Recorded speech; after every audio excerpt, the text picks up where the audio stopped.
مژدہ صبح دری تیر شبانم دادند، شم کشتند ز خورشید نشانم دادند۔ یہ اقتباس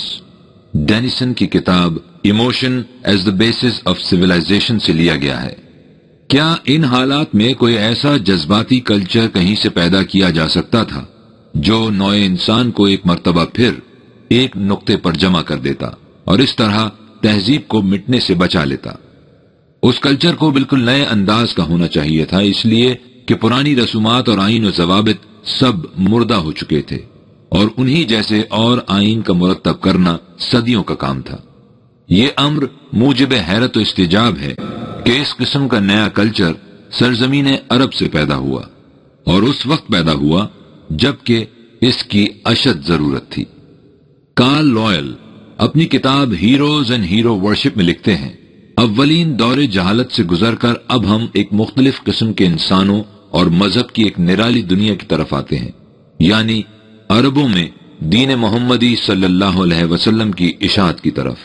ایک بہت بڑا انقلاب، ایسا انقلاب جس نے نوع انسان کی عام حالت اور ان کے تصورات زندگی میں عجیب تبدیلی اور محیر العقول رفت پیدا کر دی۔ اس دور کا ہیرو اپنے ابنائے جنس میں خدا نہیں سمجھا جائے گا بلکہ خدا کا پیغمبر تصور کیا جائے گا۔ یہ بطل پرستی یعنی ہیرو ورشپ کا دوسرا دور ہے۔ پہلا دور اب کلیتاً ختم ہو چکا ہے اور اب دوبارہ لوٹ کر نہیں آئے گا۔ تاریخ عالم میں اب کوئی ایسا انسان نہیں آئے گا جسے اس کے ہم جنس خدا بنا لیں۔ اب ایسا کبھی نہیں ہوگا۔ یہ جہالت تھی اور انسانی فہم کی بہت بڑی غلطی۔ ایک اور مورخ ڈورسی اپنی کتاب سویلائزیشن کے صفحہ نمبر 234 پر رقم تراز ہیں، عربوں کا ظہور ایک داستان ہے اور یقیناً دنیا کی تاریخ میں ایک غیر معمولی واقعہ۔ آئیے اب ہم ذرا ان کی طرف بھی دیکھیں اور ضمناً ان کا وہ حق بھی ادا کریں جو حال ہی میں ہمارے سامنے آیا ہے۔ یہ حقیقت کہ دنیا تہذیب کس حد تک عربوں کی شرمندہ احسان ہے اتنے عرصے تک اس لیے نگاہوں سے اوجھل نہیں رہی کہ مسلمانوں نے ہمیں اپنے قریب نہیں آنے دیا، بلکہ اس لیے کہ عیسائی جس کے دشمن ہو جائیں اس کی کوئی خوبی تسلیم کرنے پر آمادہ نہیں ہوتے۔ ہم یہ تو نہایت آسانی سے کہہ دیتے ہیں کہ کوپرنیکس نہ ہوتا تو نیوٹن بھی نہ ہوتا، لیکن یہ کبھی تسلیم نہیں کرتے کہ عرب ہمیں علم الافلاک نہ دیتے تو کوپرنیکس پیدا ہی نہ ہو سکتا۔ یا ہم بآسانی کہہ دیتے ہیں کہ یہودیت نہ ہوتی تو عیسائیت بھی نہ ہوتی، لیکن اس حقیقت کو بآسانی تسلیم نہیں کرتے کہ عرب نہ ہوتے تو دور حاضرہ کی تہذیب بھی کہیں نہ ہوتی۔ گبن اپنی کتاب decline and fall volume 2 page number 255 میں رقم تراز ہیں کہ اب ہماری نگاہ اس ناقابل فراموش انقلاب پر مرکوز ہے جس نے اقوام عالم کے قلب پر ایک نرالا لیکن دائمی نقش ثبت کر دیا۔ بریفالٹ اپنی کتاب The Making of Humanity صفحہ نمبر 183 پر لکھتے ہیں، وہ روشنی جس سے تہذیب کی شمع دوبارہ جلائی گئی یونانی اور رومی ثقافت کی ان چنگاریوں سے نہیں لی گئی جو یورپ کے کھنڈرات میں سلگ رہی تھیں، نہ ہی باسفورس کے کنارے زندہ موت سے۔ یہ روشنی شمال کی طرف سے نہیں بلکہ جنوب کی طرف کے حملہ آوروں سے لی گئی۔ یہ روشنی عرب سے اٹھی۔ کتاب ہسٹری آف دا ورلڈ میں W.N. ویک صفحہ نمبر 250 پر لکھتے ہیں، مغرب میں پوپ کلیسا پر اپنے اقتدار کا مدعی تھا، مشرق میں قیصر کا یہی دعویٰ تھا جس کا بطلان مصر اور شام کر رہے تھے۔ اس طرح عیسائیت کی صفوں میں مہلک انتشار پیدا ہو چکا تھا، لیکن وقت آ چکا تھا کہ ان صفوں کو بالکل معدوم کر دیا جائے، کیونکہ اب ایک عظیم و شان روحانی قوت عرب سے نمودار ہونے والی تھی۔ کتاب Arabian society at the time of Muhammad میں پرنگل کینیڈی صفحہ نمبر 18 پر لکھتے ہیں، چند ہی سال کے عرصے میں فتنہ و فساد کا یہ نقشہ کس طرح بدل گیا، کس طرح 650 عیسوی تک یہ دنیا اس دنیا سے یکسر مختلف ہو گئی جو اس سے پہلے تھی۔ نوع انسانی کی تاریخ میں یہ باب ایک نمایاں خصوصیت کا حامل ہے۔ میثاق خداوندی، وَإِذْ أَخَذَ اللَّهُ مِيثَاقَ النَّبِيِّينَ لَمَا آتَيْتُكُم مِّن كِتَابٍ وَحِكْمَةٍ ثُمَّ جَاءَكُمْ رَسُولٌ مُصَدِّقٌ لِّمَا مَعَكُمْ لَتُؤْمِنُنَّ بِهِ وَلَتَنصُرُنَّهُ قَالَ أَأَقْرَرْتُمْ وَأَخَذْتُمْ عَلَى ذَلِكُمْ إِصْرِي قالوا اقررنا قال فاشهدوا وانا معكم من الشاهدين. اور ہم اقوام سابقہ سے انبیاء کے ذریعے عہد لیا کرتے تھے کہ ہم نے تمہیں کتاب اور حکمت عطا فرمائی ہے، لیکن اس کے بعد جب ہم اندس ضرورت کوئی دوسرا رسول بھیجیں جو اس تعلیم کو سچ کر دکھائے جو تمہیں دی گئی تھی، تو تم گروہ بندانہ تعصب کی بنا پر اس کی مخالفت نہ شروع کر دینا، بلکہ اس کی صداقت پر ایمان لانا اور اس کی تائید کرنا۔ اللہ ان اقوام سے پوچھ لیا کرتا تھا کہ کیا تم اس کا اقرار کرتے ہو کہ تم ان رسولوں کو اسی طرح مانتے جاؤ گے اور اس کا ذمہ لیتے ہو کہ ان کی تائید کرو گے؟ وہ کہتے کہ بے شک ہم اس کا اقرار کرتے ہیں۔ اس پر اللہ ان سے کہتا کہ اب تم اس عہد اور اقرار کی نگرانی کرنا، اور میں بھی اس کی نگرانی کروں گا کہ تم اسے نبھاتے ہو یا نہیں۔ دعائے خلیل۔ وَإِذْ يَرْفَعُ إِبْرَاهِيمُ الْقَوَاعِدَ مِنَ الْبَيْتِ وَإِسْمَاعِيلُ رَبَّنَا تَقَبَّلْ مِنَّا إِنَّكَ أَنْتَ السَّمِيعُ الْعَلِيمُ رَبَّنَا وَاجْعَلْنَا مُسْلِمَيْنِ لَكَ وَمِنْ ذُرِّيَّتِنَا أُمَّةً مُسْلِمَةً لَكَ وَأَرِنَا مَنَاسِكَنَا وَتُبْ عَلَيْنَا إِنَّكَ أَنْتَ التَّوَّابُ الرَّحِيمُ رَبَّنَا وَابْعَثْ فِيهِمْ رَسُولًا مِّنْهُمْ يَتْلُو عَلَيْهِمْ آيَاتِكَ وَيُعَلِّمُهُمُ الْكِتَابَ وَالْحِكْمَةَ وَيُزَكِّيهِمْ إِنَّكَ أَنْتَ الْعَزِيزُ الْحَكِيمُ۔ اور دیکھو وہ کیسا عظیم و شان اور انقلاب انگیز وقت تھا جب ابراہیم علیہ السلام خانہ کعبہ کی بنیاد چن رہے تھے اور اسماعیل بھی ان کے ساتھ شریک تھے۔ ان کے ہاتھ تو پتھر چننے میں مصروف تھے اور زبان پر یہ دعا جاری تھی کہ اے پروردگار، ہم تیرے دو بندے تیرے مقدس نام پر اس گھر کی بنیاد رکھ رہے ہیں تاکہ یہ دنیا میں تیری توحید کا مظہر اور وحدت انسانیت کا مرکز بن سکے، سو ہمارے اس عمل کو شرف قبولیت عطا فرما۔ بلا شبہ تو ہی ہے جو دعاؤں کا سننے والا اور دلوں کے ارادوں کا جاننے والا ہے۔ اے پروردگار، ہمیں ایسی توفیق عطا فرما کہ ہم سچے مسلم یعنی تیرے قوانین کے اطاعت گزار ہو جائیں، اور ہماری نسل میں سے بھی ایسی ایک جماعت پیدا کر دے جو تیرے ضابطۂ قوانین کی محکوم و مطیع ہو اور اس کے سوا کسی اور کے حکموں کے سامنے سر نہ جھکائے۔ خدایا، تو ہمیں وہ طور طریقے بتا دے جن سے ہم اس مقصد عظیم کے حصول میں کامیاب ہو جائیں، اور تیری عنایات و انعامات کا رخ ہماری طرف رہے، اس لیے کہ تیرا ہی قانون وہ قانون ہے کہ جو ہی کسی نے اس کی طرف رخ کیا وہ اپنے سامان رحمت و ربوبیت کو لے کر اس کی طرف بڑھ آیا۔ اے پروردگار، ہماری اولاد میں یہ سلسلہ اسی طرح قائم رہے تاکہ ان میں اس دعوت انقلاب کو لے کر وہ رسول اٹھ کھڑا ہو جو تیرے ضابطۂ قوانین کو ان کے سامنے پیش کر دے، انہیں اس کی تعلیم بھی دے اور یہ بھی بتائے کہ ان قوانین کی غرض و غائیت کیا ہے، اور ایسا نظام متشکل کر دے جس میں لوگوں کی صلاحیتوں کی نشو نما ہوتی جائے۔ یقیناً تو غالب حکمت والا ہے۔ تمنائے کلیم۔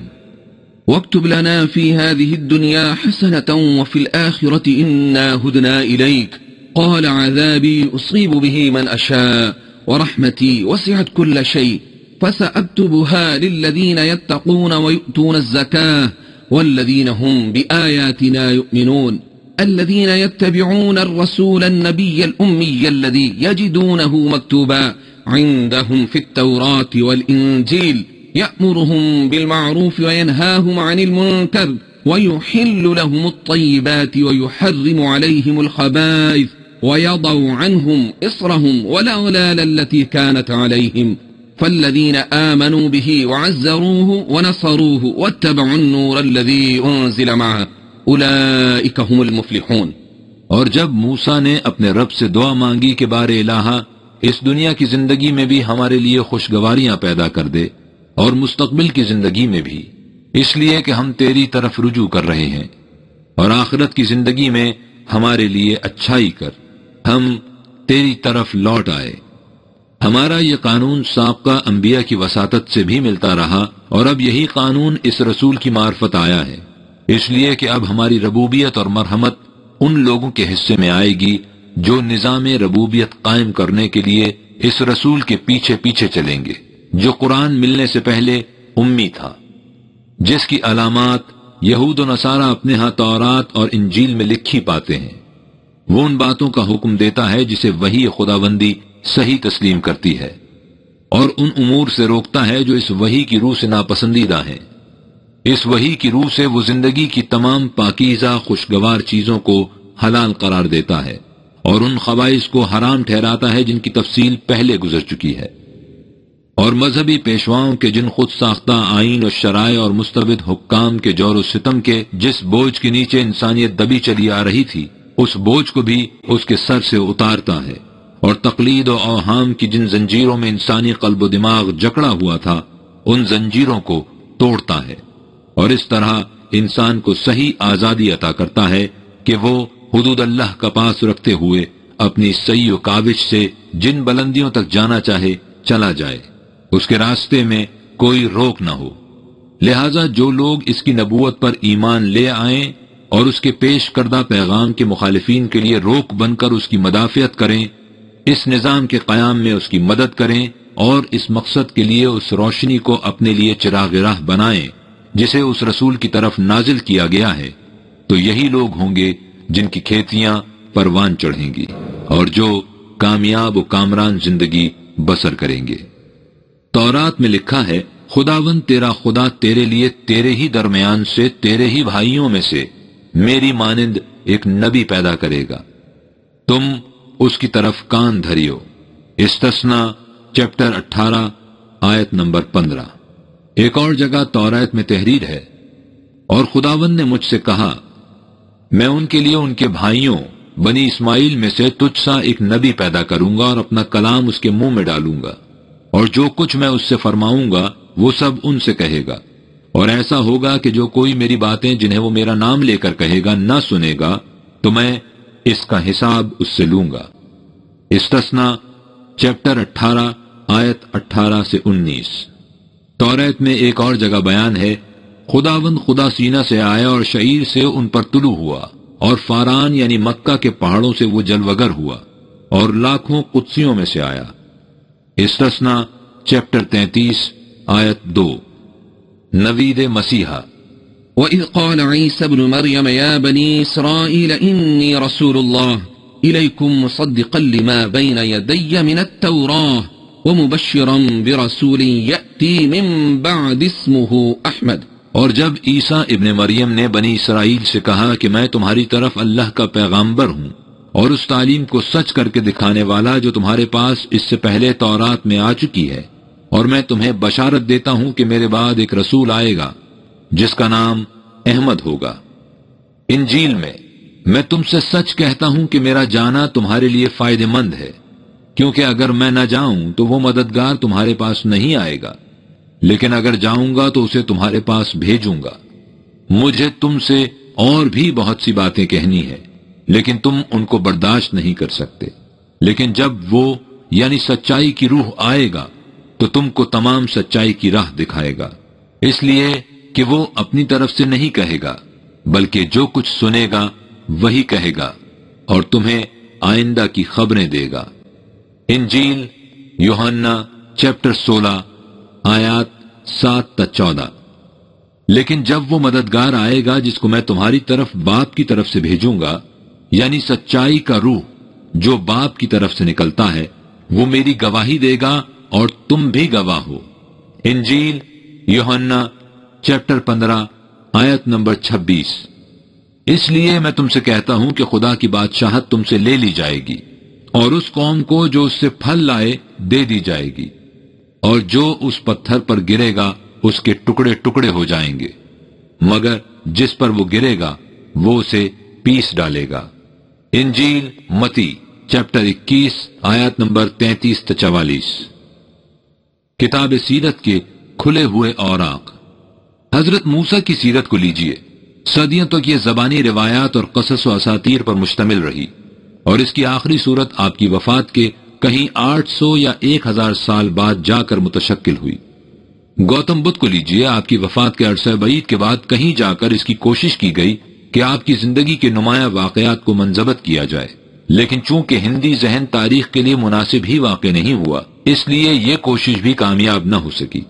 بس اتنا ہی معلوم ہو سکا کہ انہوں نے اپنے باپ کا گھر کیسے چھوڑا اور پھر عرصہ دراز کی جد و جہد کے بعد اس چیز کو پا لیا جسے وہ راز زندگی کہتے تھے۔ جناب مسیح علیہ السلام کو لیجئے تو ہم بجائے اس کے کہ تاریخی واقعات تک پہنچ سکیں، افسانوں کی دنیا میں پہنچ جاتے ہیں۔ اگرچہ ہم عیسائیت کے بانی کے قریب رسائی حاصل کر لیتے ہیں، لیکن اس کے عہد کے مصنفین کی خاموشی، اس تحریک کے ابتدائی ادوار کی تاریخ کے متعلق رازداری، اس کے قدیمی نوشتوں کے زمانہ تحریر کے متعلق شبہات، بالخصوص اناجیل کی تصنیف کے متعلق شکوک وغیرہ، جناب مسیح علیہ السلام کی اس زندگی کے متعلق جو ہمارے سامنے پیش کی جاتی ہے، بہت سی چیزوں کو تاریکیوں میں چھوڑ دیتی ہے۔ لیکن حضرت محمد صلی اللہ علیہ وسلم کی سیرت کے متعلق اس قسم کی کوئی دشواری پیش نہیں آتی۔ آپ صلی اللہ علیہ وسلم کی سیدھی سادی پیدائش، بچپن کے ایام کا صحرا نشین بدوؤں کے خیموں میں بسر ہونا، آپ کی ایک ایسی بیوہ سے شادی جو عمر میں آپ سے کہیں بڑی تھی، آپ کا مبلغ توحید کی حیثیت سے دعوی نبوت، مکے کا طویل قیام، وہاں کے مصائب و نوائب، مدینے کی طرف ہجرت اور اس شہر کے باشندوں کا قبول اسلام، عرب کے نامور قبائل کا آہستہ آہستہ آغوش حق و صداقت میں داخلہ، مکے کی طرف مراجعت اور وفات، یہ تمام حالات و واقعات اس طرح متحقق اور متعین ہے جس طرح آج ہمارے لیے فریڈرک اعظم یا اولیور کریمول کے حالات زندگی۔ کتاب Arabian society at the time of Muhammad, writer Pringle Kennedy, page number 19 and 21۔